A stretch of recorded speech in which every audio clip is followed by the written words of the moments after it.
16 साल बाद तलाक। मेरा नाम रश्मि है। मेरी शादी एक बहुत अच्छे घर में हुई थी। मेरे पति तो लाखों में एक थे। मैं अपने आप को बहुत भाग्यशाली मानती थी कि मुझे ऐसा पति मिला है। मुझे बहुत प्यार करते थे। हमारे एक लड़का और लड़की है। हमारी शादी को करीब 16 साल हो गए थे। हर खुशी मुझे उन्होंने दी। मैं भगवान से अपने लिए इससे अच्छा पति नहीं मान सकती थी। मेरी लड़की 14 साल की है और लड़का 10 साल का है। पति का कारोबार भी बहुत अच्छा चल रहा है। हमारी कपड़े की दुकान है जिससे अच्छी खासी कमाई हो जाती है। मुझे जीवन से कोई शिकायत नहीं थी। लेकिन फिर उसके वो हुआ जो मैंने सपने में भी नहीं सोचा था। मेरे पति एक दिन मुझसे कहते हैं कि उन्हें किसी से प्यार है और वो उससे शादी करना चाहते हैं। एक दिन अचानक ही यह बात उन्होंने मुझे बताई। शुरुआत में मुझे लगा कि वो मजाक कर रहे हैं, लेकिन फिर थोड़ी ही देर बाद में मैं समझ गई थी कि वो सच बोल रहे हैं। वो मेरे पति है। कब सच बोल रहे हैं कब झूठ, इस बात का मुझे अच्छे से पता चल जाता है। लेकिन इतने दिनों तक मैं कैसे धोखा खाती रही। उनका शादी के बाद अफेयर चलता रहा और मुझे पता भी नहीं चला। या तो वो झूठ बोल रहे थे या बहुत चालाक थे जो इतने दिनों तक मुझसे छिपा सके। मेरे मन में यही सब चल ही रहा था कि वो बोले कि उन्हें तलाक चाहिए। शादी के 16 साल बाद उन्हें तलाक चाहिए। मैंने कहा कि आप पागल हो गए, क्या बोल रहे हैं, कैसा अफेयर, आप झूठ बोल रहे हैं। वो बोले कि नहीं, मैंने कल उसे बुलाया है, तुम खुद मिल लेना। मैं चाहता हूँ कि हम जिस तरफ से रहे हैं उस तरफ अलग भी हो जाए। मुझे कोई तमाशा नहीं चाहिए। तुम्हारी और बच्चों की भी जिम्मेदारी में लूंगा, तुम उसकी चिंता मत करो। अब मेरा दिल बेचैन होने लगा था।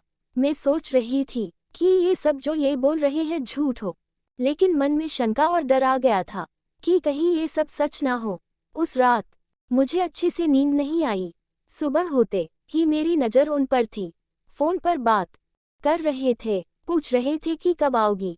मैं तब भी सोच रही थी कि ये सब मजाक हो। कुछ देर बाद दरवाजे पर बेल बजी।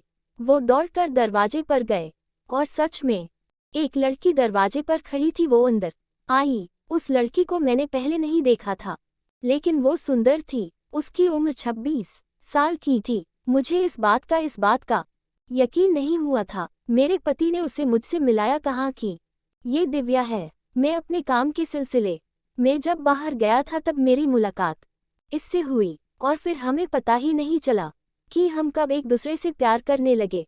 उसे देखकर मैं अपने कमरे में चली गई।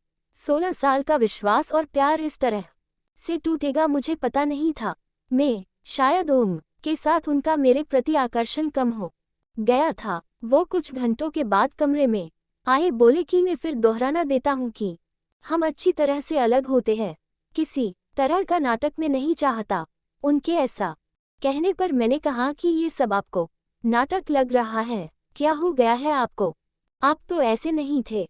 ये कौन सा रूप आपने मुझे दिखाया है? वो बोले कि मैं तलाक के पेपर रेडी करवाता हूँ। दिव्या चाहती है कि हम जल्दी से शादी कर लें।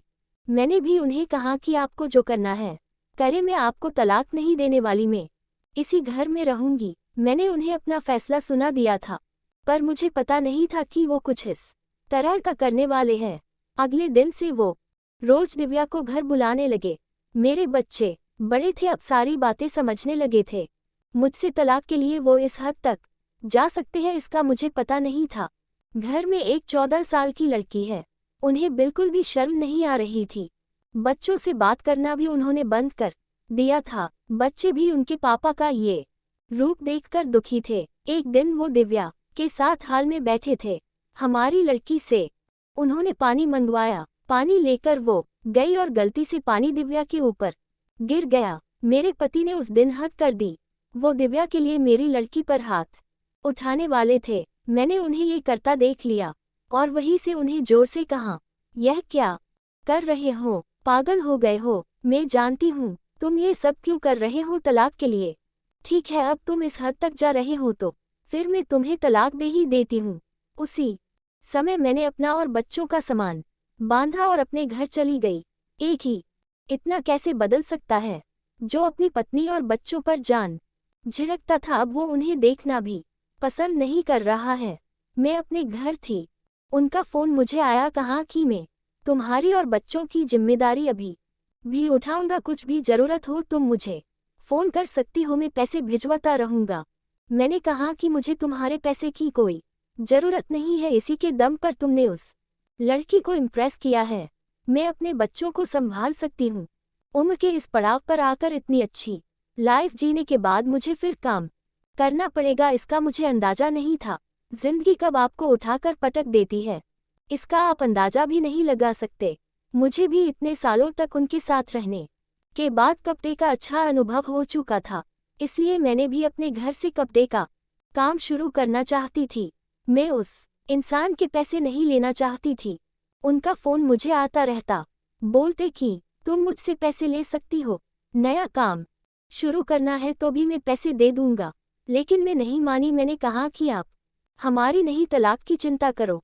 समय निकलता गया, मैंने अपने बुते पर थोड़ा कुछ शुरू किया, लेकिन हमारे घर वाले मुझे सपोर्ट कर रहे थे। कुछ समय के लिए उनका फ़ोन आना बंद हो गया। मैंने इस बात पर ध्यान भी नहीं दिया। मैं अब उनसे बात भी नहीं करना चाहती थी। तलाक में अभी कुछ समय था। मैंने उन्हें कहा था कि जब भी आप बोलोगे मैं आ जाऊंगी, जहां साइन करना है कर दूंगी। मैंने अपने काम पर ध्यान देना शुरू कर दिया।